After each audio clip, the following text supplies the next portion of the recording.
లేదు పిలిచి అన్ని పార్టీలు అఖిల పక్షాలను కూర్చొని మాట్లాడలేదు కానీ మేమన్నా కూర్చోబెట్టినాం ఈ తెలంగాణలో.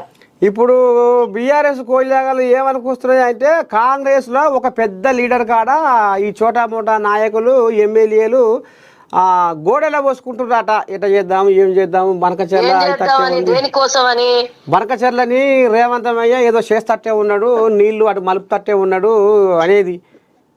మామూలు కాదు, వాళ్ళు గుండెల దడ అనుకొని వాళ్ళకి బగులైతున్నట్టున్నది. రేవంత్ రెడ్డి క్రిస్టల్ క్లియర్ గా ఉన్నారు మా ముఖ్యమంత్రి. మా దీనికి సంబంధించిన శాఖ మంత్రి ఉత్తమ్ కుమార్ రెడ్డి క్లియర్ గా ఉన్నారు. దీంట్లో ఎలాంటి శశభిష అవసరం లేదు. ఎవరో తల్లాడుతున్నారని వీళ్ళు తాడాల్సినటువంటి అవసరం లేదు.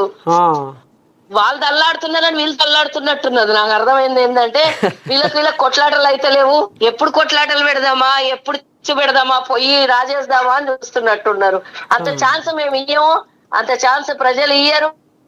దుకాణం అంగడి మూసుకొని పోయింది లే. వాళ్ళ గురించి ఎంత తక్కువ మాట్లాడితే అంత మంచిది కాక వాళ్ళని ఎందుకు క్యాచ్ చేద్దాం. 10 ఏళ్ళు తెలంగాణ రాష్ట్రాన్ని భ్రష్టు పట్టించిన వాళ్ళ గురించి మళ్ళా మాట్లాడినాం అనుకో, ఇక వాళ్ళని ఊకే దినామి యాడ్ చేసుకున్నాడు తప్ప ఏమి ఉండదు. అంతేనా?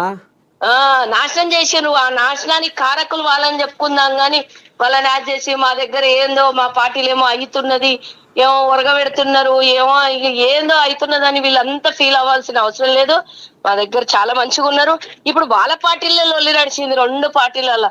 అక్కడ ఎంపీలు ఎమ్మెల్యేలు బీజేపీలో కొట్టుకుంటున్నారు, ఇక్కడనేమో కుటుంబ సభ్యులందరూ కొట్టుకుంటున్నారు. ఇక మా పార్టీ మంచిగా ఉన్నదాని కళ్ళతోని ఓర్వలేక దిష్టి కళ్ళతోని ఇక పెద్ద గుమ్మడికాయ దిశ తీపించుకోవాలి ఇక కాంగ్రెస్ పార్టీ నాయకులంతా. అమ్మా వీళ్ళ ఇంత పంచాది.